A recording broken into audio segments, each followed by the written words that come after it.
누구에게나 말하지 못한 채 가슴 깊은 곳에 묻어둔 시간이 있습니다. 오늘 우리가 함께 읽을 부분은 바르바라가 마카르에게 보낸 자신의 어린 시절과 아픈 기억이 담긴 수기입니다. 이 수기는 누군가에게 보여주기 위해 쓰인 글이라기보다 자신의 삶을 스스로 이해하기 위한 기록처럼 보입니다. 그래서 이 부분을 읽다 보면 우리는 한 가지 사실을 알게 됩니다. 마카르의 사랑이 어떤 마음에서 시작되었는지를요. 지난 시간에는 두 사람의 애틋한 편지를 나누었다면 오늘은 바르바라가 왜 그토록 차가운 현실 속에서 떨고 있었는지 그녀의 일기장을 몰래 들여다보는 마음으로 시작하려 합니다. 줄거리와 설명은 필요 없을 것 같습니다. 그저 한 여인이 꾹꾹 눌러 쓴 슬픔의 기록을 있는 그대로의 호흡으로 따라가 보겠습니다. 지금부터 바르바라의 수기를 읽겠습니다.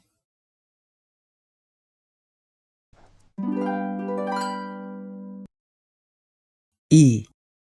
처음 얼마 동안, 즉 나와 어머니가 새로운 환경에 완전히 적응하기까지는 어머니나 나나 안나 펴도로브나네 집에 있는 것이 어쩐지 거북하고 서먹서먹했다.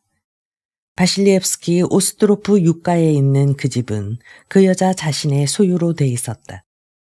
기거할 수 있는 방이 모두 5개밖에 없었는데 그중 3개는 안나 펴도로브나가 나의 사촌동생 뻘이 되는 샤샤와 함께 사용하고 있었다. 안나 펴도로브나는 아버지도 어머니도 없는 고와 샤샤를 데려다가 양육하고 있었던 것이다. 그 다음 방 한 칸은 우리가 쓰고 우리 방과 나란히 붙어있는 제일 끝방에는 포크롭스키라는 가난한 대학생이 하숙하고 있었다. 안나 펴도로브나는 생각했던 것보다 훨씬 부유하고 훌륭하게 살고 있었다. 그러나 그 여자의 재산이 얼마나 되는지 그것은 그 여자의 직업을 알 수 없는 것처럼 전혀 수수께끼였다. 언제나 분주하게 나다녔고 무슨 일이 그렇게 많은지 하루에도 몇 번씩 마차를 타거나 그렇지 않으면 도보로 외출했다가 돌아오곤 했다. 그러나 무슨 일을 하고 있는 것인지 무엇 때문에 무엇을 하느라고 그렇게 바쁜지 나는 전혀 짐작조차 할 수 없었다. 그 여자는 여러 방면으로 교제가 넓었다. 쉴 새 없이 손님들이 찾아왔으나 도대체 무엇을 하는 사람들인지 무슨 일로 찾아오는지 언제나 잠깐 나타났다가는 금방 돌아가곤 했다. 어머니는 현관에서 초인종 소리가 들리기만 하면 나를 우리 방으로 데리고 들어가는 것이었다. 안나 펴도로브나는 그것에 대해 어머니에게 몹시 화를 내며 당신네들은 너무 거만하다. 제 분수도 모르고 거드름만 피우려 든다. 도대체 그렇게 잘난 체 할 이유가 어디 있느냐고 마구 욕짓거리를 퍼부으면서 몇 시간이나 입을 다물려 하지 않았다. 나는 그때만 해도 무엇 때문에 우리한테 거만하다는 욕을 하는지 그 뜻을 알 수 없었다. 또한 어째서 어머니가 안나 펴도로브나네 집으로 들어오는 것을 그처럼 망설였는지 그것도 역시 자세히 몰랐으나 이제 와서야 겨우 깨닫게 되었다. 아니, 깨달았다기보다는 짐작할 수 있게 되었다고 하는 편이 옳을지 모른다. 어쨌든 안나 펴도로브나는 못된 여자였다. 한시도 우리들을 괴롭히지 않는 때가 없었던 것이다. 그러한 여자가 어째서 우리들을 자기 집에 들어와 있으라고 했는지 아직도 내게는 수수께끼로 남아있다. 처음에 그 여자는 우리들에게 제법 상냥하게 굴었지만 차차 우리들이 오갈 데 없이 그야말로 무이무탁한 신세라는 걸 알고 나서부터는 대번에 그 본성을 노골적으로 나타냈다. 하긴 후에 내게만은 굉장히 친절한 태도를 취하며 비굴하리만큼 알랑거리기도 했지만 그전까지는 나도 어머니와 똑같은 굴욕을 참아야 했다. 그 여자는 줄곧 우리들에게 욕설을 퍼부었다. 입만 떼면 을에 우리들에게 베푼 은혜를 거듭 강조하는 것이었다. 딴 사람들에게는 자기의 친척이 되는 가난하고 의지할 곳 없는 과부와 아비 없는 딸을 그리스도의 사랑과 같은 순수한 자비심에서 집에 데려다가 먹여주고 있다고 떠벌렸다. 식사 때에는 우리가 집어먹는 한 점 한 점의 음식에 감시의 눈을 번뜩였다. 그러면서도 우리가 사양하고 먹지 않는 일이 있으면 역시 큰 소동이 일어나는 것이었다. 당신네들은 사람을 업신여긴다. 배부른 흥정은 작작해라.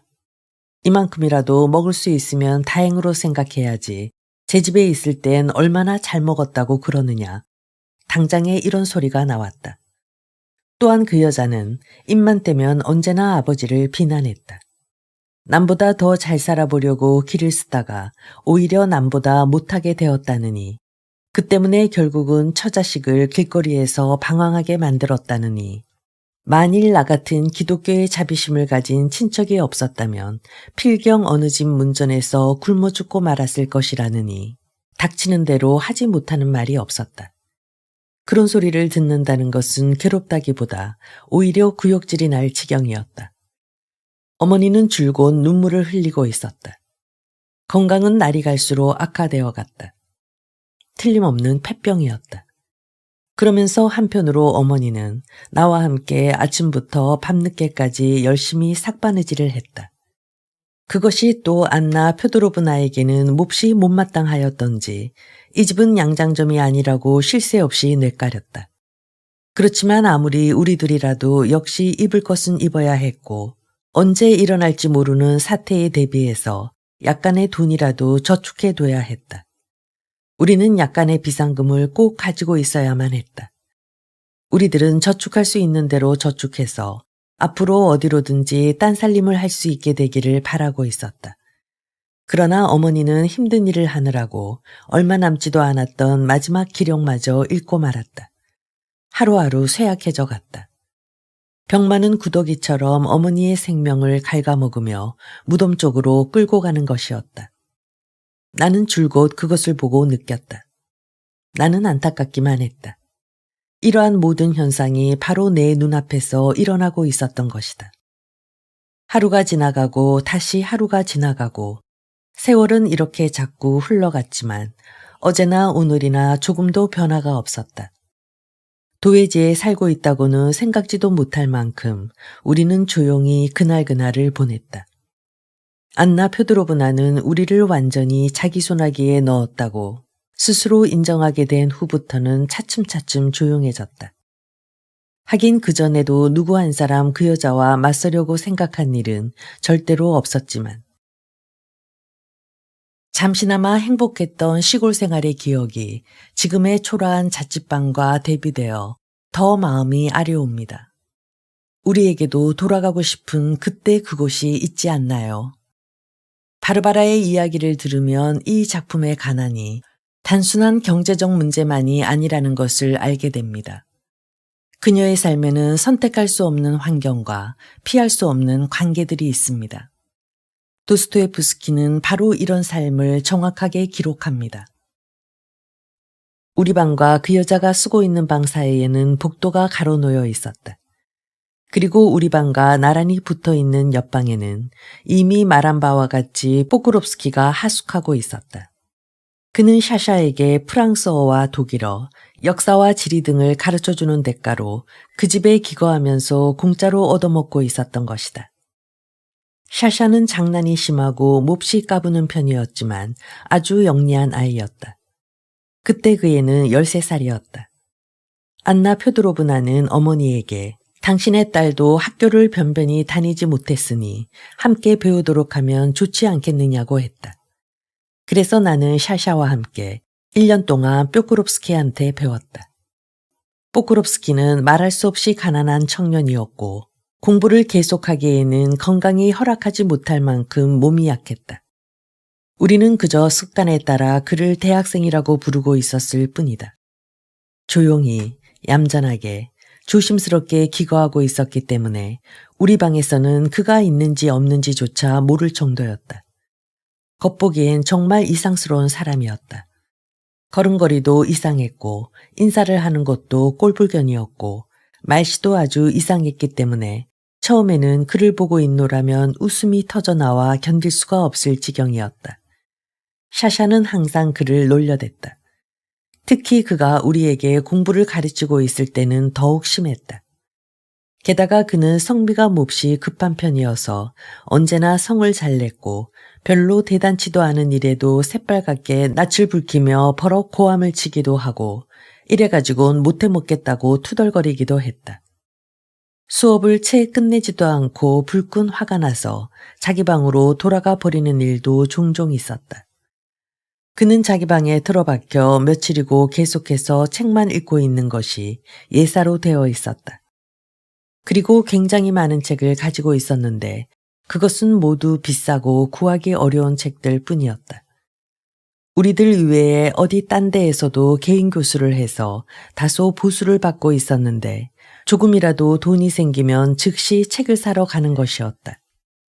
날이 감에 따라 나는 그를 더 잘 알게 되었고 가까이 사귀게 되었다. 내가 그때까지 만난 사람들 중에서 그는 가장 훌륭한 인격자였다. 어머니는 그를 깊이 존경하고 있었다. 얼마 후에 내게는 그가 둘도 없는 가까운 벗이 되었다. 물론 이것은 어머니를 빼놓고 하는 말이지만 처음 얼마 동안은 처녀가 다 된 나까지도 덩달아 샤샤와 함께 그를 놀려댔다. 우리들은 어떻게 하면 그를 성내게 할 수 있을까? 어떻게 하면 그의 분통을 터뜨리게 할 수 있을까? 하고 몇 시간씩이나 곰곰이 생각하곤 했다. 그가 펄쩍 뛰며 성을 내는 것처럼 우스운 것은 없었다. 우리는 그것이 말할 수 없이 재미있었던 것이다. 지금 나는 그때 일을 생각만 해도 부끄럽다. 언젠가 한 번은 무슨 일로 거의 울상이 되다시피 한 그를 성내게 한 일이 있었는데 그때 그가 정말 고약한 애들도 다 있군 하고 중얼거리는 소리가 퍼뜩 귀에 들려왔다. 순간 나는 몹시 당황했다. 부끄럽기도 하고 슬프기도 하고 또 그가 불쌍하다는 생각도 들었다. 지금도 기억하고 있지만 나는 귓불이까지 새빨개져서 금방 울음이 터져 나올 것 같은 목소리로 제발 성을 내지 말아달라. 우리들의 부질없는 장난을 너무 나쁘게 해석하지 말아달라고 그에게 애원했다. 그러나 그는 책을 덮어버리고 수업 도중에 자기 방으로 들어가 버리고 말았다. 나는 온종일 회한 속에서 몸부림쳤다. 아직도 나이 어린 우리들이 잔인한 장난으로 그를 놀려주어 눈물까지 나오게 했다고 생각하니 도저히 참고 견딜 수가 없었다. 그렇다. 말하자면 우리들은 그가 눈물을 흘리기를 기다리고 있었던 것이다. 우리들은 그러기를 바라고 있었고 또 그의 분통을 터뜨리는 데 성공한 셈이었다. 그리고 우리는 그 불행하고 가난한 사람에게 자기의 가혹한 운명을 다시 생각하지 않을 수 없도록 강요한 것이 아니었던가. 나는 양심의 가책과 슬픔과 후회 때문에 하룻밤을 고스란히 뜬 눈으로 세웠다. 뉘우침은 영혼을 한결 가볍게 해준다는 말이 있다. 그러나 그와는 반대였다. 나는 양심의 가책과 슬픔과 후회 때문에 하룻밤을 고스란히 뜬 눈으로 세웠다. 그때 나의 슬픔 속에는 얼마나 많은 자존심의 분자가 섞여 있었는지 모른다. 나는 그에게 어린애 취급을 받고 싶지 않았던 것이다. 나는 이미 15살이었다. 그날부터 나는 어떻게 하면 나에 대한 포클롭스키의 감정을 일변시킬 수 있을까 하고 갖가지 계획을 세워보며 혼자 애를 태우기 시작했다. 그러나 나는 갑자기 겁이 많고 수줍은 계집애가 되어버렸다. 그 당시의 상태로는 나는 아무런 행동도 결단성 있게 할 수 없었고 다만 여러 가지 공상에 잠기는 데 불과했다. 그 공상이 어떠한 것이었는지는 오직 하나님만이 알고 계실 것이다. 그래서 샤샤와 함께 장난을 하는 것만은 그만둬 버렸다.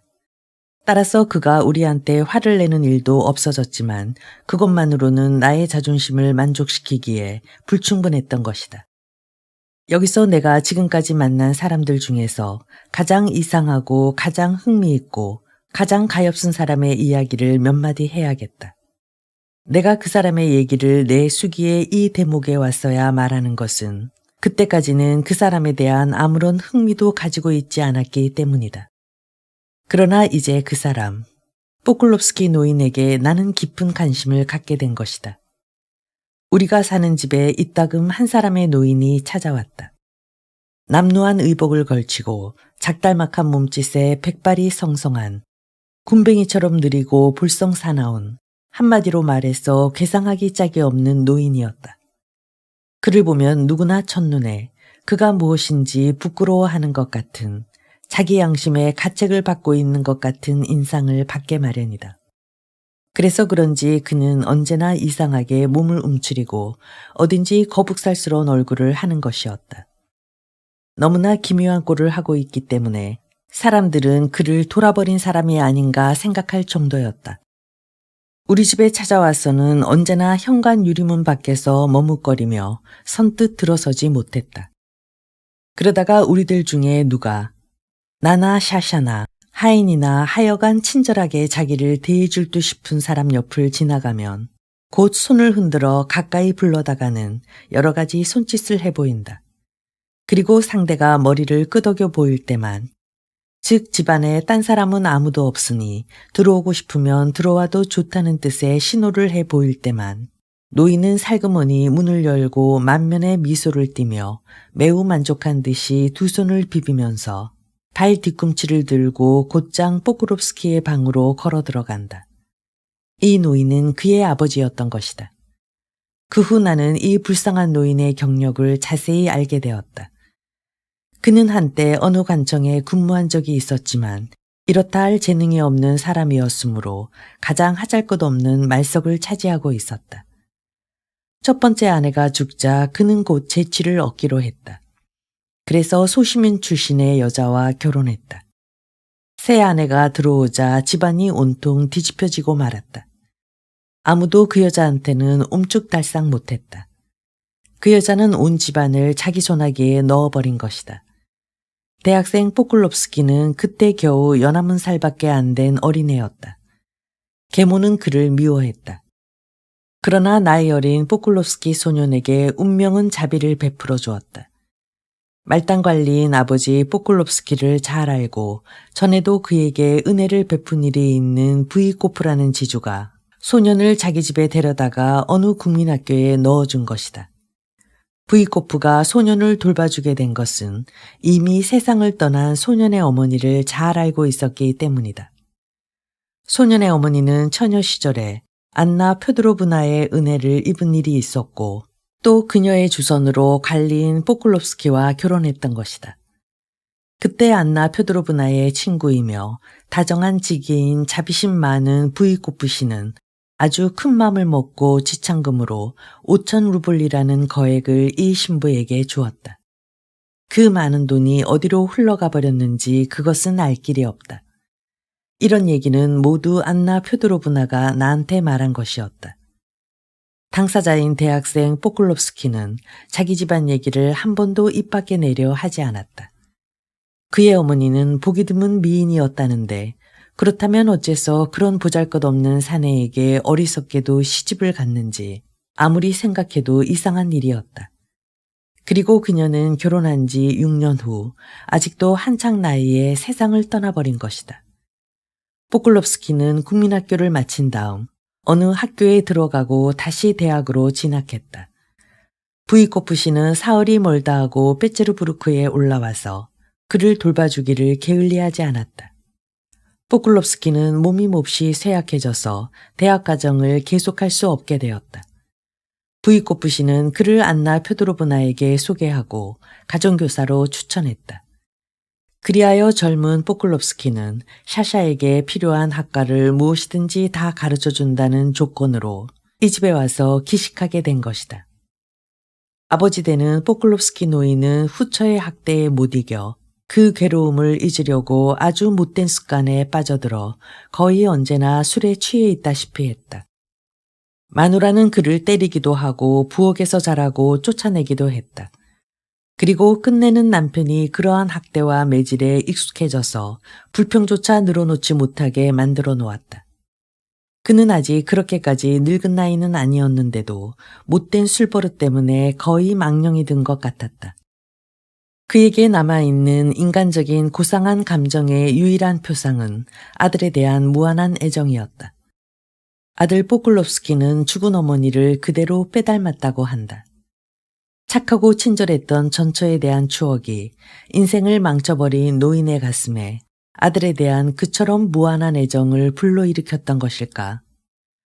어쨌든 노인은 자기 아들의 얘기 이외에는 아무런 얘기도 하지 않았다. 그리고 일주일에 2번씩 꼭꼭 찾아왔다. 아들 포클롭스키는 아버지의 방문을 몹시 싫어했으므로 그 이상 자주 찾아다닐 수는 없었다. 아들의 결점 중에서 가장 큰 결점은 말할 것 없이 아버지에 대한 존경심이 없다는 점이었다. 하긴 이 노인으로 말하더라도 아들에게 더할 나위 없이 밉살스런 존재가 되는 일이 종종 있었다. 첫째, 그는 너무 지나치게 아들의 일을 캐고 들었다. 그 다음 그는 아무 소용도 없는 얘기를 장황히 늘어놓으며 쓸데없는 질문을 퍼부어 아들의 공부를 방해했다. 게다가 이따금 술이 곤드레 만드레 취해가지고 찾아오는 일도 있었다. 아들은 노인의 술버릇과 캐어 묻는 버릇과 쉴 새 없이 짓거리는 버릇을 조금씩 고쳐갔다.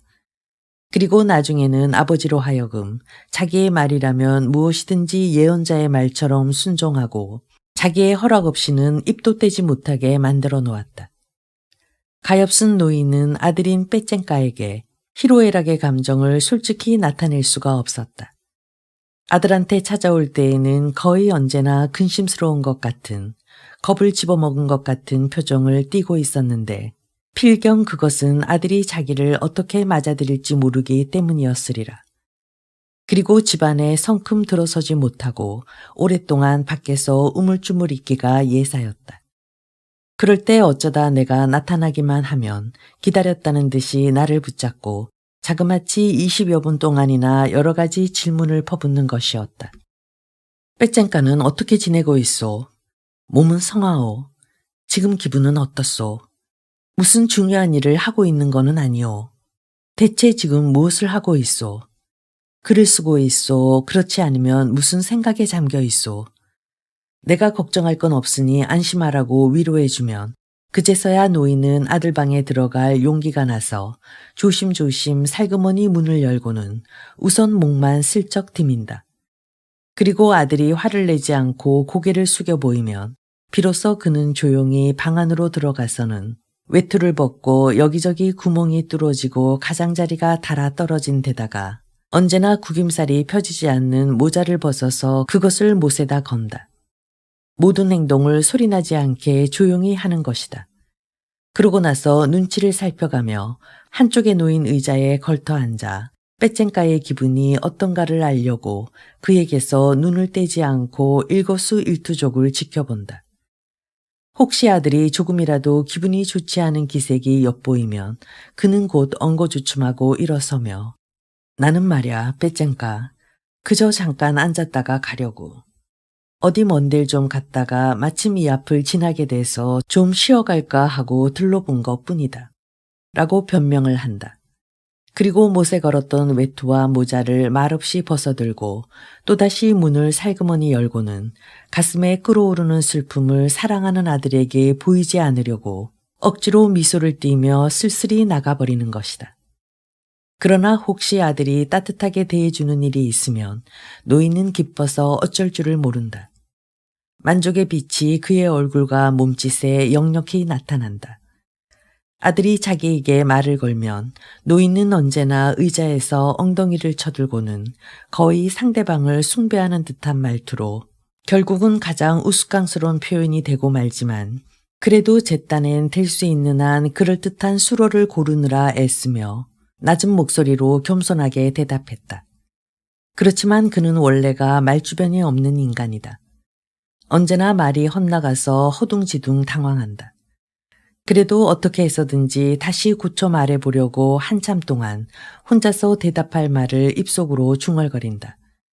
그러다가 어쩌다 한번 그럴듯하게 대답할 수 있게 되면 노인은 금방 가슴을 펴고 넥타이며 프로코트의 맵시를 바로잡고 거드름을 피운다.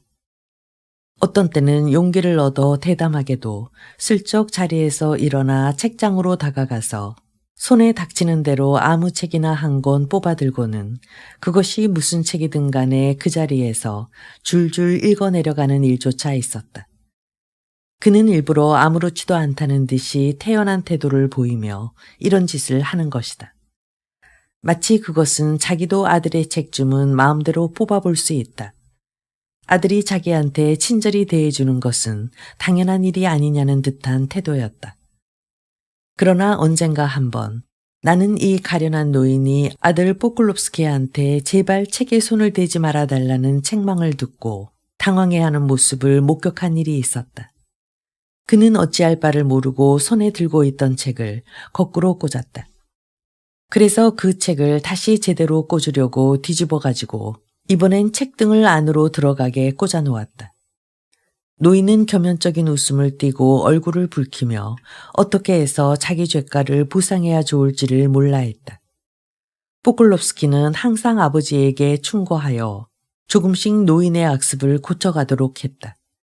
그리고 아버지가 3번 계속해서 술에 취하지 않고 맑은 정신으로 찾아오면 돌아갈 때는 반드시 5카페이카나 50카페이카 혹은 그 이상의 돈을 손에 쥐어주곤 했다. 또 어떤 때는 장안이 넥타이니 조끼 같은 것을 사주었다.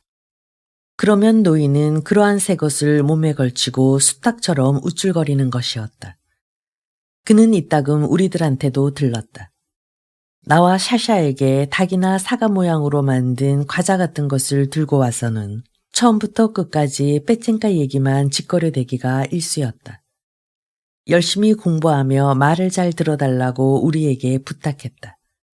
그리고는 빼찐까는 착한 아들이고 모범적인 아들이고 게다가 학식이 많은 놈이라고 덧붙였다.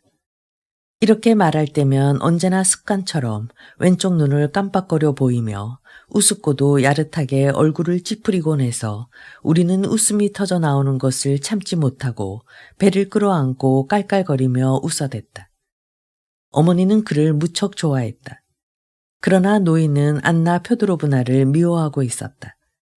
물론 그녀의 앞에서는 그 이상 겸손하고 그 이상 고분고분할 수가 없었지만 얼마 후부터는 포크롭스키에게 배우는 것을 그만두고 말았다. 그는 여전히 나를 샤샤와 똑같은 철없는 어린애로 생각하고 있었다. 그것이 내게는 몹시 괴로웠다. 왜냐하면 나는 전력을 다해 전에 내 잘못을 씻으려고 노력하는 중이었기 때문이다. 그렇지만 그는 그러한 나의 마음을 알아주지 않았다. 그것이 나를 더욱더 초조하게 했다. 수업을 할 때 이외에는 나는 거의 포크롭스키와 말을 하지 않았다. 실은 하고 싶어도 말을 꺼낼 수가 없었다. 금방 얼굴을 붉히며 당황해버리고 마는 것이다. 그러고는 나중에 가서 어느 구석에 틀어박혀 억울함을 못 이겨 혼자 훌쩍거리곤 했다. 만약 어떤 이상한 사건이 일어나서 우리를 친근하게 하는데 도움을 주지 않았던들 이러한 우리의 사이가 어떤 상태로 끝났을 것인지 그것은 나도 알 수 없다. 어느 날 저녁 어머니가 안나 표드로브나에게 가 있는 사이에 나는 살그머니 포크롭스키의 방에 들어가 보았다. 그때 그가 방에 없다는 것을 알고 있으면서 무엇 때문에 내가 그 방에 들어갈 생각을 했는지 아무리 생각해봐도 모를 일이다. 벌써 1년 이상이나 이웃방에 살면서도 그때까지 나는 그 방을 들여다본 적이 한 번도 없었다. 그때 나의 심장은 가슴에서 튀어나오려는 것처럼 펄떡펄떡 세차게 뛰었다. 나는 그 어떤 기이한 호기심을 가지고 주위를 둘러보았다. 포크롭스키의 방 안은 말할 수 없이 초라했고 정돈도 되어 있지 않았다. 책상과 의자 위에는 서류가 너저분하게 쌓여 있었다. 눈에 보이는 것은 모두가 서류와 서적들 뿐이었다. 순간 이상한 생각이 머리에 떠올랐다. 그와 동시에 어쩐지 억울한 것 같은, 안타까운 것 같은 불쾌감에 휩쓸려 들어갔다. 나의 우정도, 사랑이 불타오르는 나의 심장도 그에게는 참으로 하잘것없는 것에 지나지 않을 것이라는 생각이 들었다. 그는 학식이 많은 사람인데 나는 아무것도 모르는 바보 같은 계집애다. 나는 책이라곤 읽어본 일이 없다. 단 한 권도 읽어본 일이 없지 않은가. 나는 책 무게 때문에 밑으로 휘어진 기다란 선반을 질투의 눈으로 바라보았다. 울분과 비애와 그 어떤 노여움이 가슴속에서 끌어올랐다. 나는 그 방에 있는 책을 한 권도 빼놓지 않고 죄다 그것도 될 수 있는 대로 하루속히 읽어버리고 싶다는 충동을 느꼈다. 그래서 당장에 그렇게 하기로 결심했다. 나는 그때 그가 알고 있는 것을 전부 배워서 알게 되면 그와 더욱 친해질 수 있는 자격을 얻게 되는 것이라고 생각했었는지도 모른다.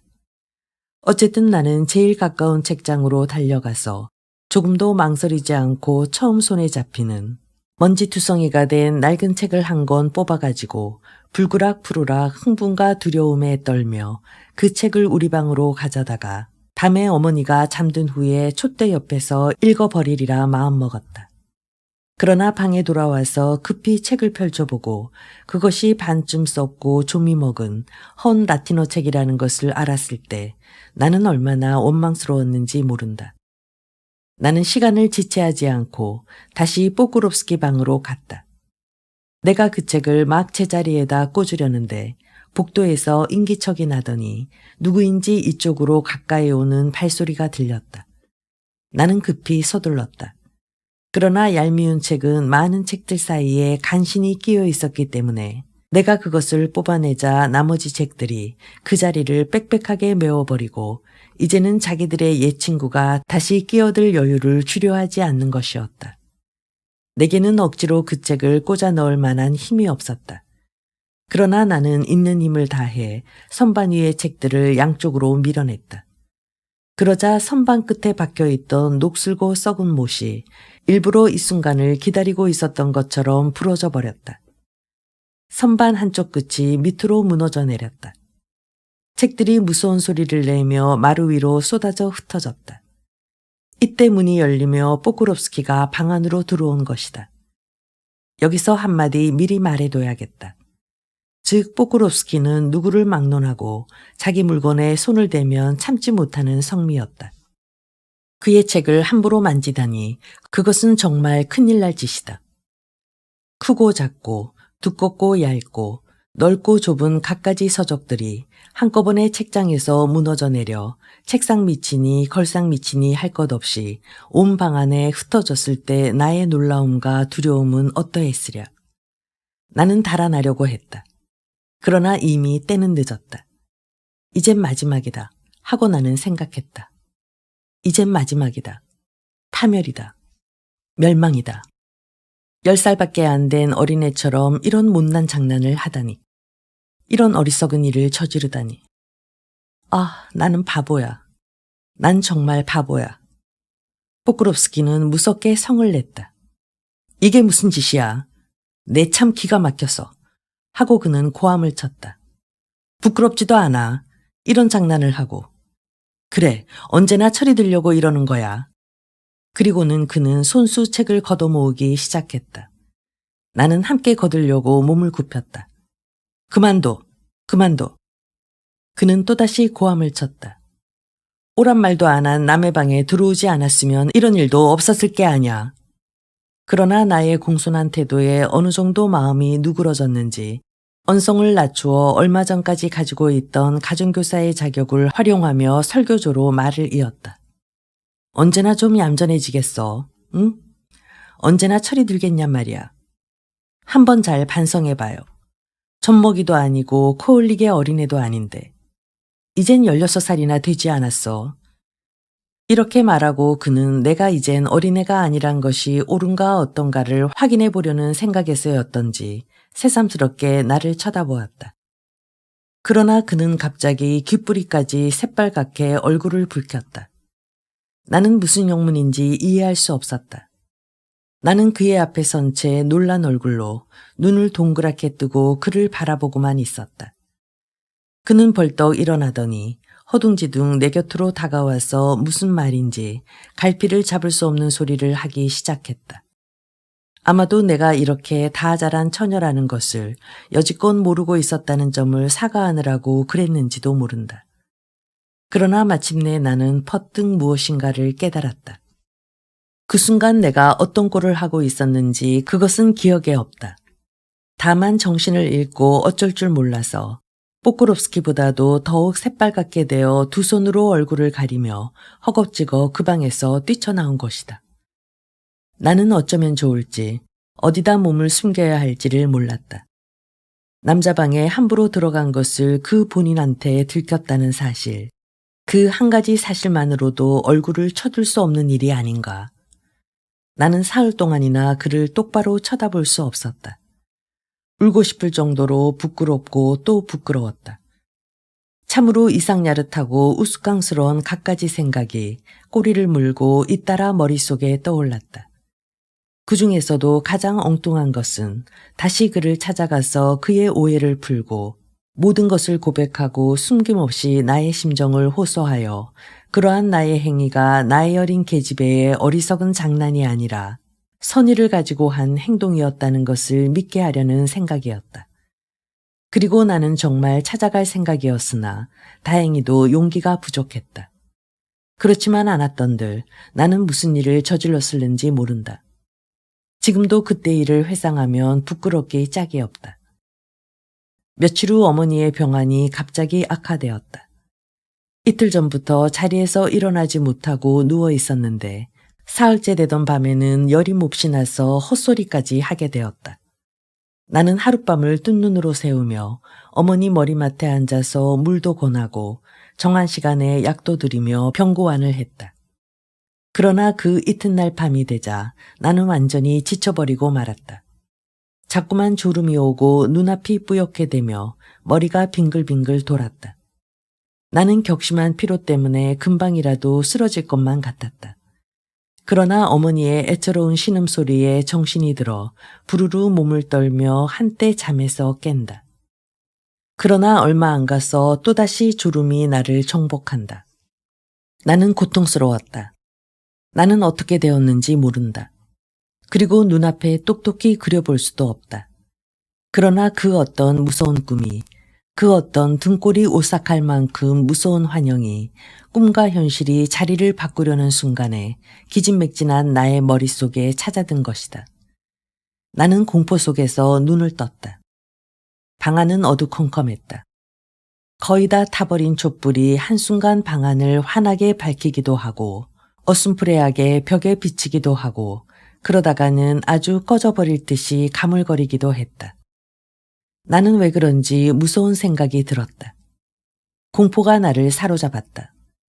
조금 전에 무서운 꿈이 나의 상상력을 더한층 충동했다. 비애가 내 심장을 짓눌렀다. 나는 의자에서 튀어 일어나 숨막힐 듯 괴롭고 무서운 감정에 못 이겨 나도 모르게 악 하고 소리를 질렀다. 바로 그때 문이 열리며 포크롭스키가 우리 방으로 들어온 것이다. 나는 제정신으로 돌아왔을 때 내가 그의 팔에 안겨 있었다는 것만을 기억하고 있다. 그는 나를 조심스럽게 소파 위에 앉히고 이것저것 물어보기 시작했다. 나는 그에게 뭐라고 대답했는지 모른다. 몸이 편찮으시군요. 당신 자신의 건강도 몹시 상했어요. 그는 내 손을 잡으며 말했다. 열이 있습니다. 자기 몸을 돌보지 않아도 분수가 있지. 이래가지고는 스스로 자신을 죽이는 것이나 다름없지 않습니까? 자, 좀 쉬어요. 거기 누워서 한잠 자요. 2시간 후에 내가 깨워줄 테니 좀 쉬어요. 자, 누워요. 어서 누워요. 이렇게 그는 한마디도 대꾸할 여유를 주지 않고 말을 이었다. 피로가 나의 마지막 기력을 빼앗아 버렸다. 몸이 극도로 쇠약해져서 눈은 저절로 감겼다. 그래서 나는 반시간만 자기로 하고 소파에 몸을 기댄 것이 그만 그대로 아침까지 자버리고 말았다. 포크롭스키는 어머니에게 약을 드릴 시간이 되었어야 나를 깨워준 것이다. 이튿날 나는 낮에 미리 좀 쉬고 이번에는 절대로 졸지 않겠다고 굳게 결심하며 10시쯤에서 어머니 머리맡에 놓인 의자에 앉으려고 하는데 포크롭스키가 방문을 노크했다. 나는 문을 열었다. 혼자 앉아있기가 지루할 것 같아서 하고 그는 말했다. 책을 한 권 가져왔습니다. 읽어봐요. 좀 덜 갑갑할 거요. 나는 책을 받았다. 그러나 그것이 어떠한 책이었는지 지금은 생각이 나지 않는다. 그날 밤 나는 한잠도 자지 않았지만 과연 그 책을 들여다보았는지는 매우 의심스럽다. 이상한 심적 흥분 때문에 나는 조금도 졸리지 않았고 한 곳에 가만히 앉아 있을 수도 없었다. 나는 몇 번이나 의자에서 일어나 방 안을 돌아다녔다. 그 어떤 정신적인 만족이 나의 전신에 넘쳐 흐르고 있었다. 포크롭스키의 마음씀이 고맙기 그지없었다. 그가 나를 위로해주고 염려해준다는 것이 나는 자랑스러웠다. 여러 가지 생각과 공상에 잠겨 나는 하룻밤을 고스란히 세웠다. 포크롭스키는 그날 밤 다시는 찾아와 주지 않았지만 나도 그가 오지 않으리라는 것은 알고 있었다. 내일 저녁엔 어떨까? 나는 그런 것을 상상해 보고 있었다. 그 다음 날 저녁, 집안이 모두 잠든 후에 포크롭스키는 자기 방문을 열고 문턱에 선 채 나와 이야기를 하기 시작했다. 그때 우리들이 무슨 말을 주고받았는지 지금은 한마디도 생각나지 않는다. 다만 내가 갑자기 겁을 먹은 것처럼 말도 제대로 하지 못하고 자기 자신이 원망스러울 만큼 허둥거렸다는 것, 스스로 그것을 열망하고 하루 종일 거기에 대해 상상하며 그 경우에 맞는 말과 대답할 말까지 미리 만들어 놓았는데도 왜 그런지 그 대화가 어서 끝나기만을 바라고 있었다는 것, 이런 것만을 기억하고 있을 뿐이다. 그날 밤부터 우리의 친밀한 교제가 처음으로 시작된 것이다. 어머니가 병석에 누워 계시는 동안 우리는 매일 저녁 2~3시간씩 함께 지냈다. 나는 차차 부끄러움을 덜 타게 되었다. 그러나 그와 이야기한 후에는 언제나 무엇이든지 미진한 점이 남아있는 것 같은 기분이었다. 하지만 그가 책 선반이 무너졌던 그 창피스러운 사건을 나의 체면을 봐서 통 입 밖에 내지 않았다는 것을 알았을 때 나는 은근한 기쁨과 자랑스러운 만족을 느끼는 것이었다. 하루는 농담 비슷한 말을 주고받다가 우연히 책이 선반에 떨어졌던 얘기가 나왔다. 참으로 이상한 노릇이었다. 어째서 그렇게 되었는지 나는 지나칠 만큼 허물없고 솔직한 마음이 들었다. 정열과 기이한 환희가 나를 충동했다. 그래서 나는 그에게 모든 것을 고백하고 만 것이다. 나는 책을 읽고 무엇이든지 좀 더 알고 싶었어요. 나는 아직도 내가 어린애 취급을 받는 것이 정말 억울했어요. 라고. 거듭 말하자면 그때 나는 정말 이상한 정신 상태에 있었다. 심장 속에선 달콤하고 잔잔한 감정이 물결치고 눈에는 글썽하게 눈물이 솟아올랐다. 나는 아무것도 숨기려 하지 않았다. 나는 모든 것을 고백했다. 그에게 품고 있는 우정을, 그리고 그를 사랑하며 그와 한마음이 되어 살고 그를 위로하며 섬기고 싶은 나의 간절한 염원을. 그는 당황과 놀람이 뒤섞인 이상한 표정으로 나를 바라보고는 한마디 대꾸도 하지 않았다. 나는 갑자기 말할 수 없이 괴롭고 슬픈 마음이 들었다. 그는 내 마음을 이해하지 못한다. 어쩌면 나를 비웃고 있는지도 모른다. 이렇게 생각되었기 때문이다. 나는 마치 어린애처럼 울음을 터뜨렸다. 흡사 그 어떤 발작을 일으킨 듯이 자기 자신을 억제하지 못하고 엉엉 소리를 내며 울었다. 그는 나의 손을 잡더니 거기다 입을 맞추고는 자기 가슴에 가져다가 꼭 누르며 순순히 타이르는 말투로 여러 가지 위로의 말을 했다. 그는 몹시 감동하고 있었다. 그때 그가 무슨 말을 했는지 그것은 기억에 없다. 그저 나는 울다가는 웃고 웃다가는 다시 울며 얼굴을 붉힌 채 너무나 기뻐서 말을 할 수조차 없었다. 그러나 나는 몹시 흥분해 있었음에도 불구하고 포크롭스키에게 여전히 동요와 자제의 빛이 남아있는 것을 알아차릴 수 있었다. 그는 나의 열정에, 미칠 것 같은 나의 환희에, 아닌 밤중에 홍두깨 격인 불길 같은 열렬한 나의 우정에 이만저만하게 놀라지 않은 모양이었다.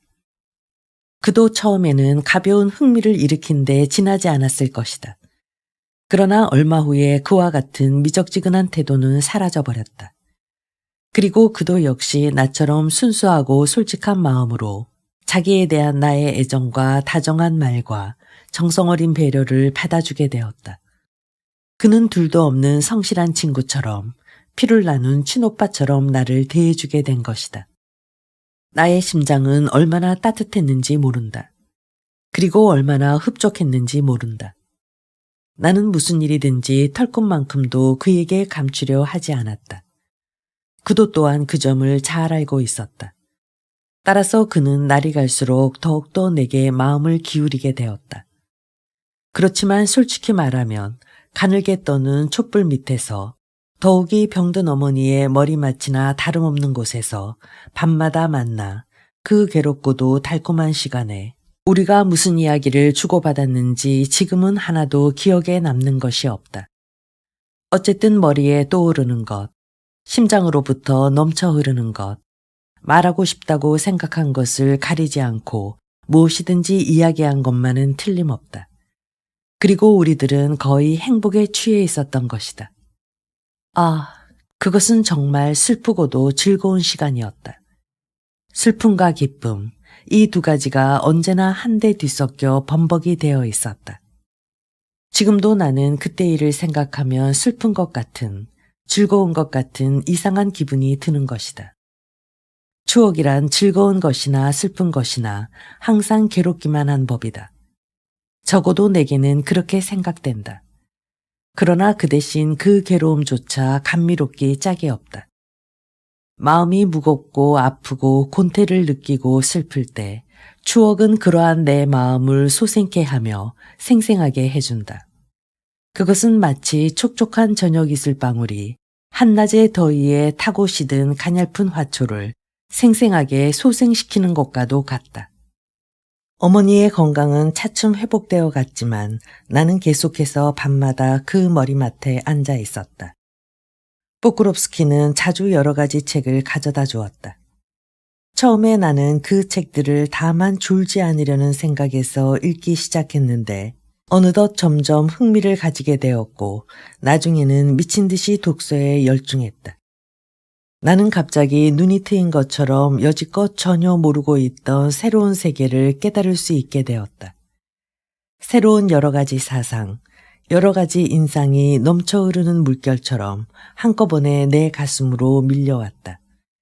그리고 그러한 새로운 인상을 받아들이기가 힘들면 힘들수록 심적인 동요와 혼란이 심하면 심할수록 그것은 내게 더욱 소중하게 여겨졌고 더욱 상쾌하게 내 영혼을 뒤흔들어 주었다. 그것은 한꺼번에 내 가슴에 몰려와서 숨도 쉴 수 없게 하는 것이었다. 일종의 기이한 혼돈 상태에 빠져 나는 갈피를 못 잡고 허이적거렸다. 그렇지만 이러한 정신상의 강박도 나를 완전히 뒤집어 엎어버릴 만한 힘은 없었다. 나는 너무나 공상을 좋아했다. 그리고 그것이 나를 구해준 것이다. 어머니의 병환이 회복되자 우리는 밤마다 만나서 오랫동안 이야기를 주고받을 수 없게 되었다. 그러나 이따금 몇 마디씩 짤막한 대화를 할 수는 있었다. 그것도 대개가 별다른 뜻도 없는 평범한 말이었지만 그래도 나는 그 한마디 한마디에 제멋대로 의미를 부여하고 그 어떤 함축성 있는 특별한 가치를 부여하고 마음속으로 혼자 기뻐하는 것이었다. 나의 생활은 흡족했다. 나는 행복했다. 조용하고 평온하고 즐거웠다. 이렇게 몇 주일이 꿈같이 지나갔다. 어느 날 포크롭스키의 아버지가 우리 방에 들렀다. 그는 상당히 오랫동안 우리들과 이것저것 여러 가지 얘기를 했는데 전에 없이 희색이 만면하여 신이 나서 떠들어댔다. 그리고 자기 깐엔 우스운 소리를 한답시고 연방짓거리며 번글거리고 있었다. 그는 나중에 가서야 자기가 즐거워하는 원인을 우리들에게 밝혔다. 앞으로 일주일만 있으면 빼쨍까의 생일인데 그때는 자기도 틀림없이 아들한테 찾아오겠다. 새로 맞춘 조끼를 입고 오겠다. 그리고 자기 마누라가 새 장가도 한 켤레 사주겠다고 약속했으니까 그것을 신고 오겠다. 이렇게 말했다. 한마디로 말해서 노인은 하늘에라도 오를 듯이 행복했고 그래서 머리에 떠오르는 것이면 무슨 말이나 가리지 않고 죄다 늘어놓고 돌아간 것이다. 포크롭스키의 생일. 그 생각은 낮에나 밤에나 내게 마음의 안정을 주지 않았다. 나는 포크롭스키에 대한 우정의 기념으로 무엇이든지 꼭 선물을 주어야겠다고 결심했다. 그러나 무엇을 선사하면 좋을까? 여러 가지로 궁리해 본 결과 나는 그에게 책을 선사하기로 했다. 나는 그가 새로 나온 푸시킨 전집을 갖고 싶어 하는 것을 알고 있었기 때문에 그것을 사기로 결심했다. 나는 삭바느질로 번 돈을 30루블리 가지고 있었다. 그것은 새 옷을 한 벌 맞추려고 따로 모아둔 돈이었다. 나는 곧 식모로 있는 마트료나 할멈을 보내서 푸시킨 전집의 값을 알아보게 했다. 그러나 전부 11권의 제본대를 합하면 적어도 60루블리는 있어야 한다니 이 일을 어쩌면 좋단 말인가. 어디서 돈을 구할 수는 없을까? 하고 아무리 궁리해봐도 뾰족한 수가 없었다. 그렇다고 어머니한테 손을 내밀기는 싫었다. 물론 어머니는 나의 부탁을 들어주시겠지만 그렇게 되면 집안 사람들이 모두 내가 선물을 준 것을 알게 될 것이다. 더욱이 그 선물은 포크롭스키가 가르쳐준 노고에 대한 예물이 되어버린다. 말하자면 그에 대한 보수처럼 되어버린다. 나는 아무도 모르게 나 한 사람만의 선물을 주고 싶었던 것이다. 그리고 나를 가르쳐준 데 대한 그의 은혜는 나의 진실한 우정 이외에는 아무 것으로도 갚을 길 없는 영원한 부채로 마음속에 치부해 두고 싶었던 것이다. 그러나 마침내 나는 공경을 뚫고 나갈 묘안을 생각해냈다. 고스진의 드보르에 있는 헌책 장수한테 가서 값을 잘 흥정하면 거의 새 것이나 다름없는 손때 묻지 않은 책을 보통 정가의 반값 정도로 살 수 있다는 것을 나는 알고 있었다. 그래서 나는 한번 고스진의 드보르에 꼭 가보리라 마음먹었다. 그러던 차에 마침 좋은 기회가 찾아왔다. 다름 아니라 우리에게도 안나 표도르브나에게도 그 이튿날 중으로 거기 꼭 가봐야 할 일이 생겼는데 어머니는 아직 건강이 완전히 회복되지 않았고 더욱이 일이 잘 되느라고 안나 표도르브나까지 가기 싫어했기 때문에 내가 심부름을 가지 않으면 안 되게 되었다. 나는 마트료나를 데리고 집을 나섰다. 다행히도 푸시킨 전집은 금방 찾아낼 수 있었고 게다가 아주 훌륭한 장정이었다. 나는 흥정을 하기 시작했다. 처음에는 새 책을 파는 데보다도 더 비싸게 불렀다. 그러나 몇 번이나 그냥 돌아가 버릴 듯한 신용까지 해보이며 무척 애를 써서 결국 은하로 10루블리면 팔겠다는 데까지 이르렀다. 책값을 자꾸 깎아내려가는 것이 나는 얼마나 재밌었는지 모른다. 가엾게도 식모 마트료나는 내가 도대체 무엇을 하는 건지, 무엇 때문에 내가 그렇게 많은 책을 사려는 건지 전혀 이해할 수 없는 모양이었다.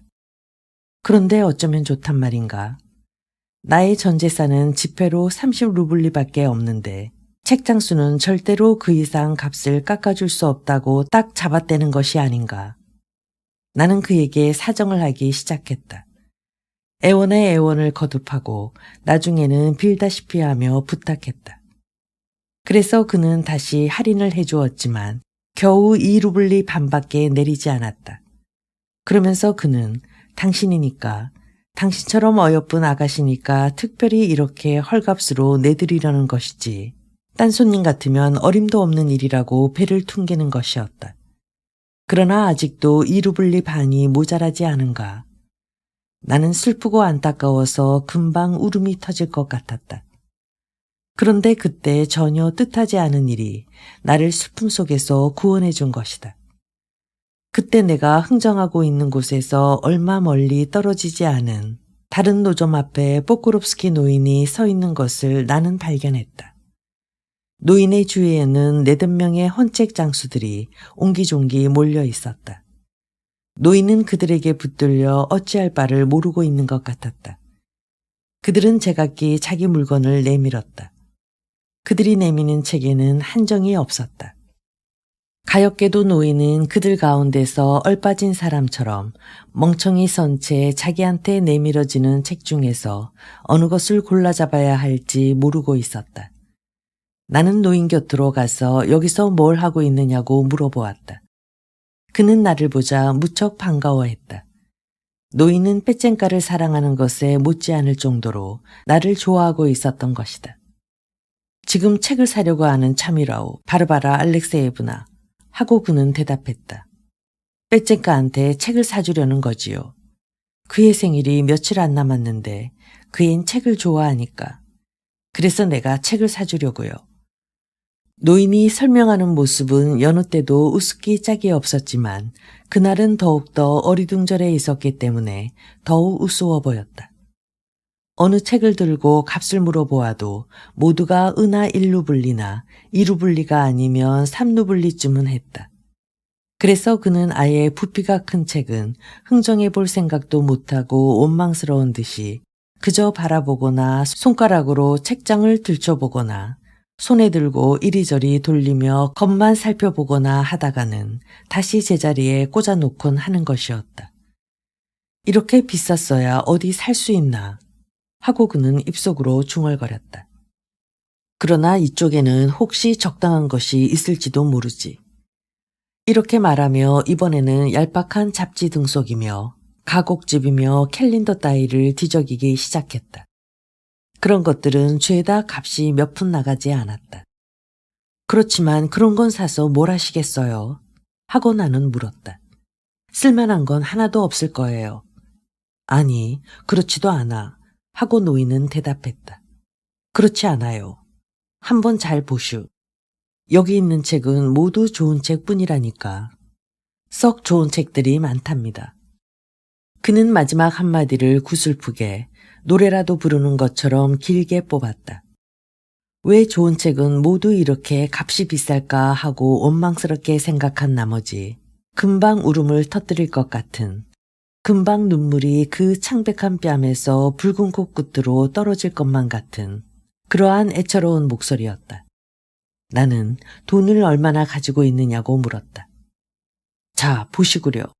하며 불쌍한 노인은 헌 신문지에 싼 자기 돈을 몽땅 내보였다. 50카페이카짜리 은전 한 입하고 20카페이카짜리 은전 한 입하고 그 다음이 동전이 한 20카페이카쯤 될 거요. 나는 곧 내가 책을 사려던 대로 노인을 끌고 갔다. 그런데요, 여기 있는 이 책 말씀이에요. 전부 11권에 32루블리 50카페이카밖에 안 해요. 나한테 30루블리는 있으니까 아저씨가 나머지 2루블리 반만 내주시지 않겠어요? 우리 이 책을 전부 사가지고 둘이서 함께 선물하기로 해요. 노인은 좋아서 어쩔 줄 몰라 하며 자기가 가지고 있는 돈을 몽땅 털어내 놓았다. 책장수는 우리들이 돈을 모아서 산 전집을 노인에게 내주었다. 노인은 그 책들을 호주머니란 호주머니에 모조리 한 권씩 쑤셔놓고 두 손에 들 수 있는 대로 들고는 다시 겨드랑이에도 끼워 넣었다. 그리고 이튿날 우리 집에 가져오겠다고 약속한 후 우선 자기 집으로 전부 가지고 갔다. 이튿날 노인은 아들한테 찾아와서 여느 때처럼 1시간가량 그 방에 앉아 있다가 우리 방에 들어오더니 무슨 대단한 비밀이라도 간직하고 있는 것 같은 우스꽝스러운 표정을 하고 내 옆에 와서 앉았다. 그는 우선 딴 사람이 모르는 비밀의 열쇠를 쥐고 있다는 듯이 자랑스러운 태도로 미소를 띠고 두 손을 비비며 그 책들은 아무도 눈치채지 못하게 이리 가져다가 부엌 구석에 감추어두고 식모 마뚜료나한테 잘 보관하도록 부탁했노라는 말을 했다. 그 다음 얘기는 자연히 우리들이 손꼽아 기다리는 빼쟁가의 생일로 옮아갔다. 이윽고 노인은 그 선물을 어떻게, 어떤 형식으로 건네줄 것인가에 대해서 길게 늘어놓았다. 그러나 그가 그런 문제를 언급하면 언급할수록 그리고 거기에 대해 이야기하면 이야기할수록 가슴속에 무슨 꿍꿍이 속이 있으면서도 그것을 좀처럼 입 밖에 내지 못하고 있다는 것을 나는 더욱 명백히 눈치채게 되었다. 나는 아무 대꾸도 하지 않고 그가 솔직히 털어놓기만을 기다렸다.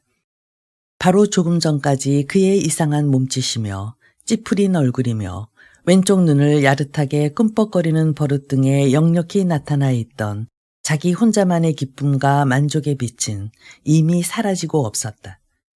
시시각각으로 그는 안절부절 못하고 울상이 되어갔다. 그러더니 그는 끝내 참지 못하고 말았다. 그런데 말이오. 그는 겁에 질린 것처럼 낮은 목소리로 입을 열었다. 그런데 말이오. 바르바라 알렉세예브나. 무슨 말을 하려는 건지 알겠소. 바르바라 알렉세예브나. 노인은 몹시도 허둥댔다. 다름이 아니라 아들 생일날 그 전집에서 10권만 당신 손으로 직접 아들한테 주시구려. 말하자면 당신으로부터 당신 자신이 주는 선물로서 말이지. 나는 나대로 나머지 한 권을 가지고 역시 내가 나 자신이 선사하는 걸로 했으면 좋을 것 같았어. 그리하면 말이오, 당신도 선물을 주는 것이 되니까 결국 둘이 다 제각기 선물을 주는 것이 되지 않겠소. 겨우 여기까지 말하고 노인은 말끝을 흐리며 입을 다물어 버렸다. 나는 그의 얼굴을 바라보았다. 노인은 겁먹은 표정으로 나의 선고를 기다리고 있었다. 그렇지만 아저씨, 둘이서 공동으로 선사하면 안 되나요? 뭐 그렇게 하면 안 될 이유라도 있나요? 그런 게 아니라 바르바라 알렉세예브나, 그렇게 하면 내가 결국 노인은 혼란 상태에 빠져 얼굴을 붉히고는 말문이 막혀 입을 놀릴 수조차 없게 된 것이다. 사실은 말이오, 바르바라 알렉세예브나. 그는 한참 만에 이렇게 말을 이었다. 나는 한잔하는 버릇이 있어서. 말하자면 거의 날마다 술에 얼근히 취해서 살다시피 한단 말이오. 나쁘다는 걸 알면서도 그만둘 수가 없지 않겠소. 날씨가 몹시 쌀쌀하든지 여러 가지 속상하는 일이 있다든지 괜히 마음이 언짢다든지 무슨 불쾌한 일이 생긴다든지 그럴 때는 그만 견딜 수가 없어서 술을 입에 대게 되는데 어떤 때는 곤드레 만드레가 되도록 마신단 말이오. 빼쨍가는 그게 딱 질색이거든. 그 애는 몹시 화를 내곤 한답니다. 그러고는 말이죠. 바르바라 알렉세예브나. 이 아비를 호되게 꾸짖으며 여러 가지 설교를 들려주지요. 그래서 이번에 그 애한테 나 자신의 선물을 사주어 이제는 내가 못된 버릇을 고치고 행실이 좋아졌다는 걸 보여주고 싶어서 그러는 거라오. 책살돈을 만들려고 사실은 오랫동안 푼푼히 모아서 겨우 그만큼이나 저축했지요. 이따금 빼쨍가가 주는 돈 이외에는 돈 생길 구멍이 아무데도 없으니까 말이오. 그 애도 그걸 잘 알고 있답니다. 그러니까 말이오, 그 애가 준 돈을 내가 어떻게 썼는지 알게 된다면 이 아비가 그 애만을 위해서 이렇게 참고 있다는 것도 자연히 깨닫게 될 게 아니겠소. 나는 말할 수 없이 이 노인이 불쌍하게 여겨졌다. 나는 잠시 생각해 보았다. 노인은 불안한 눈으로 나를 바라보고 있었다. 그러면 말씀이에요, 아저씨. 하고 나는 말했다. 그걸 전부 아저씨가 선사하면 좋을 거예요. 뭐? 전부? 아니, 그 책 전부를 말이오. 네, 그래요. 그리고 내가 선사하는 것으로 하란 말이오. 예, 아저씨가 선사하는 것으로. 나 혼자, 말하자면 내 명의로 해서 주라는 거요. 예, 아저씨 혼자의 명의로. 나는 잘 알아들을 만큼 똑똑히 얘기했다고 생각했는데 노인은 한참 동안이나 내 말을 이해하지 못했다. 그래. 얼마 동안 깊이 생각한 후 노인은 이렇게 말했다. 그야 물론 나한테는 더할 나위 없이 좋은 일이지만 그러나 당신은 어떻게 할 작정이오, 바르바라 알렉세예브나. 나는 아무것도 선물하지 않기로 하겠어요. 뭐요? 하고 노인은 혼이 나간 사람처럼 소리쳤다. 그럼 당신은 우리 빼쨍가한테 아무것도 선물을 주지 않겠다는 말이오. 그 애한테 아무것도 보내고 싶지 않단 말이오. 노인은 소스라치게 놀랐다. 그 순간 그는 자기 아들한테 내 이름으로 선물을 보내게 하고 싶은 마음에서 조금 전에 자기 제의까지 철회할 것 같은 눈치였다. 얼마나 선량한 노인이었던가. 그래서 나는 물론 나도 선물을 보내면 좋겠지만 다만 당신의 기쁨을 빼앗고 싶지 않아서 양보하는 것이라고 설명하여 겨우 그를 설복했다. 아드님이 만족해하고 또 아저씨도 기뻐해 주신다면 하고 나는 덧붙였다. 나도 역시 기뻐요.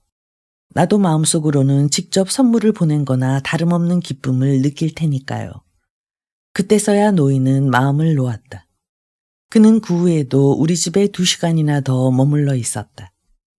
그러나 이제는 한자리에 붙어있질 못하고 안절부절 못하면서 떠들어대기도 하고 샤샤와 장난을 치기도 하고 내게 살짝 키스를 하는가 하면 손을 꼬집기도 하고 나중에는 안나 표도로브나한테 일부러 우스운 얼굴을 만들어 보이기까지 하는 것이었다. 그러다가 마침내 그는 안나 표도로브나로부터 밖으로 쫓겨나고야 말았다. 하여튼 노인은 너무나 기뻐서 아마도 여지껏 한 번도 없었다고 생각할 만큼 신바람이 났던 것이다. 생일날 그는 정각 11시에 깨끗이 손질한 모닝코트를 걸치고 그 속에는 정말 새로 맞춘 조끼에 새 구두를 신고 교회에서 미사가 끝나자마자 곧장 우리 집으로 찾아왔다. 두 손에는 노끈으로 묶은 책이 소중하게 들려 있었다. 그때 마침 우리들은 안나 표도로브난의 큰 방에 모여서 커피를 마시고 있었다. 그날은 일요일이었다. 노인은 우선 푸시킨이 아주 훌륭한 시인이라는 말부터 꺼냈던 것 같다.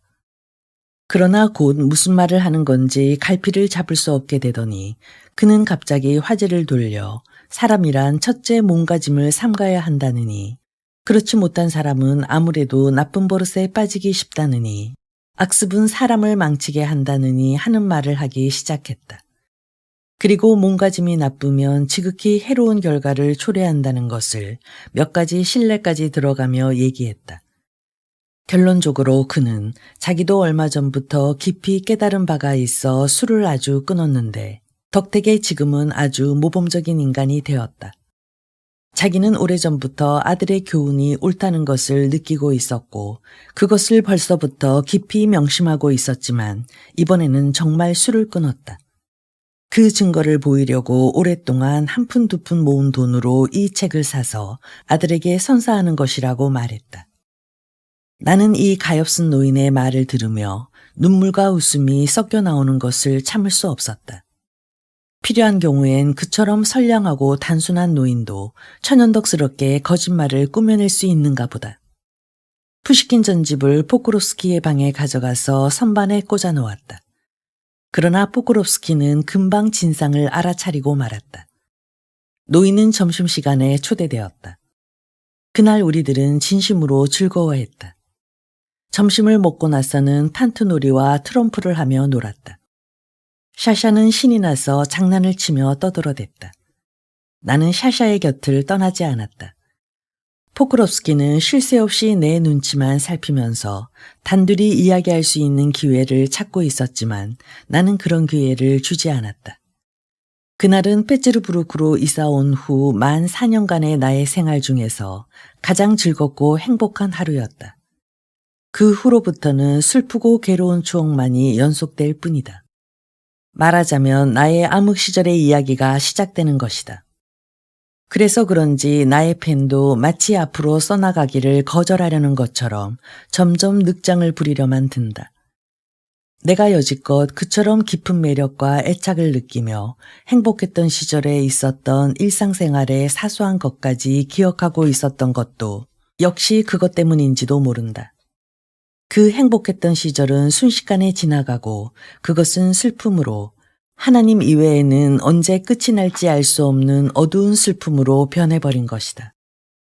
나의 불행은 포크롭스키가 병에 걸려 앓다가 죽음으로써 시작되었다. 내가 여기까지 적어온 일 중에 제일 마지막 사건, 즉 포크롭스키의 생일이 지나간 후 2달 만에 그는 갑자기 앓기 시작했다.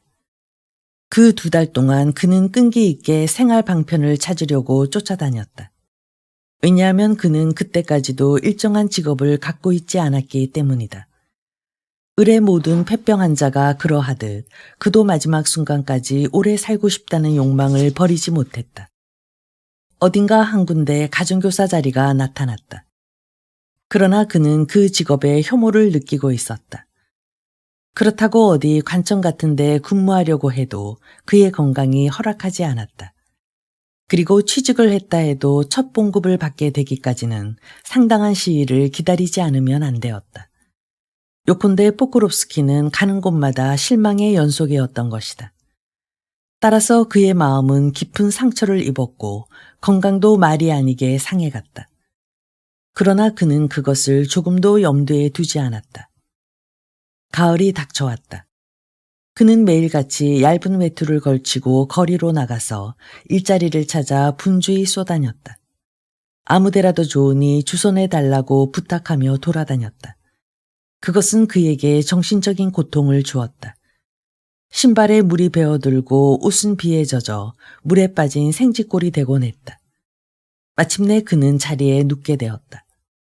그리고는 그대로 영영 일어나지 못하고 말았다. 가을도 깊은 10월 말에 그는 세상을 떠나고 만 것이다. 잠시 쉬어가겠습니다. 지독한 가난 속에서도 지키고 싶었던 순수한 사랑. 하지만 현실은 그마저도 허락하지 않습니다. 도스토옙스키는 여기서 인간이 겪을 수 있는 가장 깊은 상실감을 그려내고 있네요. 바르바라의 기억 속에는 포크롭스키처럼 가난하지만 품이 있는 사람들이 등장합니다. 이 작품에서 중요한 것은 부유함과 가난의 대비가 아니라 사람들이 자신의 존엄을 어떻게 지켜나가고 있는가 하는 점입니다. 계속 읽겠습니다. 그가 알아 누워있는 동안 나는 거의 한시도 그의 머리맡에서 떠나지 않고 간호를 하며 여러 가지로 그를 보살펴 주었다. 며칠 밤이나 계속해서 한잠도 자지 못하는 일조차 여러 번 있었다. 환자는 제정신으로 돌아오는 일이 거의 없었다. 가끔 정신을 잃고 취직자리라든지 책이라든지 나나 자기 아버지에 대해 무슨 뜻인지 알아듣지 못할 헛소리를 하는 것이었다. 나는 그의 헛소리를 통해 아직까지 내가 모르고 있었고 또 추측조차 할 수 없었던 그의 신상에 관한 여러 가지 얘기를 들었다. 그가 앓기 시작해서 처음 얼마 동안은 집안 사람들이 모두 나를 이상한 눈으로 보았다. 안나 표도로브나는 어쩌자고 그러느냐는 듯이 연방 고개를 가로젓고 있었다. 그러나 그럴 때마다 나는 매서운 눈으로 쏘아보곤 했다. 그랬더니 나중에는 아무도 포크로스키에 대한 내 진정을 이러쿵저러쿵 탓하려고 들지 않았다. 적어도 어머니만은 말이 없었다. 그러다 포크롭스키가 나를 알아보는 때가 있기는 했지만 그런 일은 지극히 드물었고 거의 언제나 혼수 상태에 빠져 있었다. 어떤 때는 며칠 밤을 계속해서 누구한테 하는 건지 분명치 않은 가냘픈 음성으로 헛소리를 하는 일도 있었다. 그의 묵신 소리는 그의 좁다란 방 안에 희미하게 울려서 마치 관 속에서 울리는 소리 같았다. 그럴 때면 나는 무서운 생각이 들어 견딜 수가 없었다. 특히 마지막 날 밤에는 마치 미친 사람 같았다.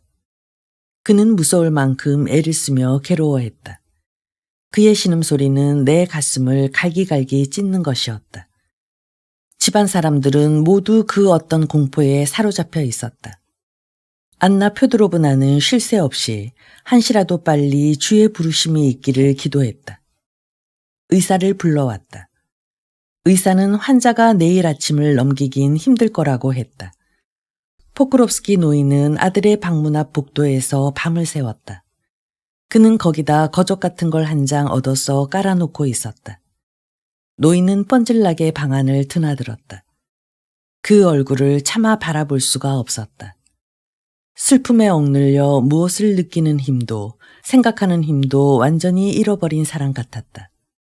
두려움 때문에 머리를 떨며 아니 머리뿐만 아니라 온몸을 부들부들 떨며 줄곧 무슨 소리인지 입속으로 중얼거리고 있었다. 슬픔 때문에 미쳐버린 것만 같아 보였다. 새벽녘에 노인은 마음의 고통에 지쳐 마치 죽은 사람처럼 거적 위에서 잠들어 버렸다.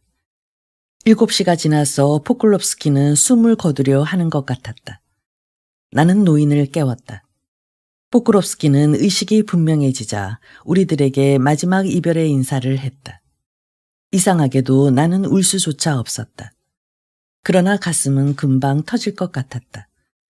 하지만 무엇보다도 나를 혹독하게 괴롭힌 것은 그의 임종의 순간이었다. 그는 돌아가지 않는 효로 무엇인지 오랫동안 애원하는 것이었으나 나는 그가 무슨 말을 하려는 것인지 한 가지도 알아들을 수 없었다. 슬픔이 나의 심장을 찢어 발기는 듯했다. 그는 1시간 동안이나 계속해서 왜 그런지 몹시 불안해하며 무엇인가를 호소했다. 싸늘하게 식어가는 손을 움직이며 자기 의사를 나타내려고 애썼다. 그러다가는 다시 가느다란 목신 소리를 짜내어 애타게 무엇인가를 애원하기 시작했으나 그의 말은 짤막하게 토막이 난 음향에 지나지 않았기 때문에 나는 한마디도 알아들을 수 없었다. 그래서 집안 사람들은 모두 머리맡에 앉아 불러도 보고 물을 권해보기도 했다. 그는 여전히 맥없이 머리를 가로저었다. 그러나 마침내 나는 그가 무엇을 원하고 있는지 알았다. 그는 창문에 들이운 커튼을 올리고 덧문을 열어달라는 것이었다. 필경 그는 이 세상을 하직함에 있어 마지막으로 한 번 더 바깥의 광선을, 하나님의 빛을, 햇빛을 보고 싶었던 모양이다. 나는 커튼을 옆으로 젖혔다. 그러나 새벽녘의 광선은 죽어가는 사람의 시들어가는 가엾은 생명처럼 슬프고도 애처로웠다. 해는 보이지 않았다. 뿌옇게 불투명한 장막처럼 구름이 하늘을 덮고 있었다. 부슬부슬 비가 내리는 음산하게 찌푸린 날씨였다. 안개처럼 가는 빗방울이 유리창에 부딪혀 차갑고 더러운 빗물을 이루며 유리 위를 줄지어 흘러내리고 있었다. 모든 것이 희미하고 어두침침했다. 희끄무레한 광선이 어슴푸레하게 방 안으로 흘러들어왔으나 그것은 성상 앞에 켜놓은 가물거리는 등불보다 밝지 못했다. 숨을 거두기 전에 그는 슬프디 슬픈 얼굴로 눈에 초점을 모아 나를 바라보며 머리를 젓는 신용을 했다. 그리고 1분 후에는 이 세상을 조용히 떠났다. 장례식은 안나 표도로브나가 주동이 되어 치렀다. 몹시 초라하고 값싼 관을 사들이고 장이마차의 마부도 불러왔다. 장례식 비용에 충당한다고 하며 안나 표도로브나는 죽은 사람의 책과 물건을 전부 가져갔다. 노인은 그녀에게 달려들어 시끄럽게 욕설을 퍼부으며 그 책들을 뺏을 수 있는 대로 빼앗아 가지고 호주머니란 호주머니에 가득 쑤셔놓고 모자 속에까지 넣을 수 있는 대로 넣어 사흘 동안이나 가지고 다녔다. 그리고 교회에 가야 할 때도 한사코 그것을 몸에 지니고 갔다. 그 사흘 동안 그는 무엇에 홀린 사람처럼 제정신이 아니었다. 도무지 마음이 놓이지 않는다는 듯이 줄곧 관 옆에만 붙어 있었다. 금방 시체 위의 화환을 고쳐놓는가 하면 이번엔 공연히 촛불을 켰다가는 다시 끄곤 했다. 무슨 일에 대해서나 갈피를 잡지 못하고 있음이 분명했다. 어머니도 안나 표도로브나도 교회의 장례식에는 참석하지 않았다.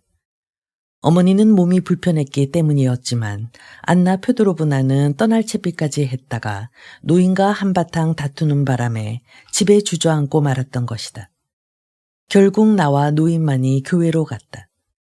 경문을 읽을 때 나는 마치 미래에 대한 예감 비슷한 그 어떤 기이한 공포에 사로잡혔다. 그래서 하마터면 끝까지 교회당 안에 서 있지 못할 뻔했다. 드디어 관의 뚜껑이 덮였다. 못이 꽝꽝 박히고 집마차에 실렸다. 마차는 삐걱거리며 움직이기 시작했다. 나는 거리가 끝나는 데까지밖엔 전송하지 않았다. 마부가 채찍을 휘둘렀다. 말은 빠른 속도로 달리기 시작했다. 노인은 그 뒤를 쫓아가면서 꺼이꺼이 소리를 내며 울었다. 뒤에서 쫓아가느라고 울음소리는 몹시 떨렸고 가끔 끊어지기도 했다. 가엾은 노인은 모자를 떨어뜨렸지만 그것을 집으려고 멈추지도 않았다. 비가 그의 맨머리를 적셨다. 바람이 일기 시작했다. 살을 애는 듯한 진눈깨비가 사정없이 그의 얼굴을 후려갈겼다. 그러나 노인은 그런 것쯤은 전혀 느끼지 못하는 것처럼 소리를 내어 울며 마차의 이쪽 저쪽을 꽁충꽁충 뛰어서 왔다 갔다 했다. 낡아빠진 프로코트의 옷자락은 날개처럼 바람에 나부꼈다. 호주머니란 호주머니에서는 책들이 비죽이 기어나오고 손에는 무슨 책인지 커다란 것이 한 권 소중하게 쥐어져 있었다. 길 가는 사람들은 모자를 벗고 성호를 그었다. 어떤 사람들은 발걸음을 멈추고 놀란 얼굴로 이 가련한 노인을 지켜보고 있었다. 책들은 쉴 새 없이 호주머니에서 진창으로 굴러떨어졌다. 사람들은 그를 불러세워 물건을 떨어뜨렸다고 가르쳐 주었다. 노인은 그것을 집어들고는 다시 마차 뒤를 쫓아갔다. 길 모퉁이에서 어떤 거지 노파가 그에게 손을 내밀며 들러붙어서 함께 관 뒤를 따라갔다. 드디어 마차는 모퉁이를 돌아 나의 시야에서 사라져버렸다. 나는 맥없이 집으로 돌아왔다. 말할 수 없는 슬픔과 괴로움에 쌓여 나는 어머니 가슴에 뛰어들어 힘껏 끌어안고 울면서 키스했다. 그리고 이제 나에게 마지막이며 유일한 벗인 어머니를 죽음의 손에 빼앗기지 않으려는 듯이 두 팔에 힘을 주며 공포에 떨고 있었다. 그러나 죽음은 이미 이 가엾은 어머니의 머리 위에도 맴돌고 있었던 것이다.